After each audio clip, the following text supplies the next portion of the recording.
সবাই বলে না একটা মেয়ে খারাপ হওয়ার পিছনে একটা ছেলের হাত থাকে।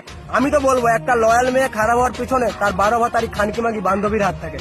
তার কারণ একটা মেয়ে তোমাকে মন থেকে ভালোবাসে, তোমার সাথে অনেকদিন সম্পর্ক চালিয়েছে, অনেক বছর সম্পর্ক চালিয়েছে, কিন্তু তার বান্ধবী তার বয়ফ্রেন্ডের সাথে দেখা করতে হবে, বলবে চল আমার সাথে চল।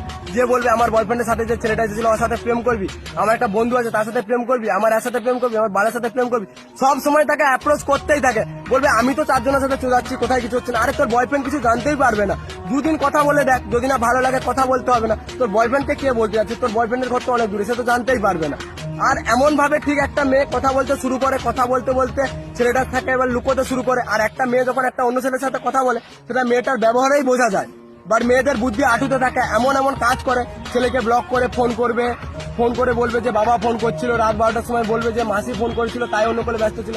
যে ছেলেটার কাছেও মেয়েটা ধীরে ধীরে খারাপ হয়ে যায়, যে ওই মেয়েটা আবার সেই যেই ছেলেটাকে ভালোবাসতে হবে সেই ছেলেটাকেই শত্রু ভাবতে শুরু করে, কারণ সেই ছেলেটাই ওকে এবার প্রত্যেকটা জিনিসে বাধা দিতে সন্দেহ করতে শুরু করে।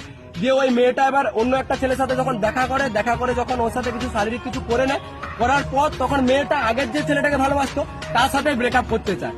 এভাবেই ধরতে গেলে একটা মানে ভালো মেয়ে, লয়াল মেয়ে, সে খানকিতে পরিণত হয়। আর একটা ভালো ছেলের জীবন যার কোনো দোষ নেই কিছু নেই, যে মন থেকে 100% ভালোবেসেছিল, সেও নষ্ট হয়ে যায়, সেও খারাপ হয়ে যায়।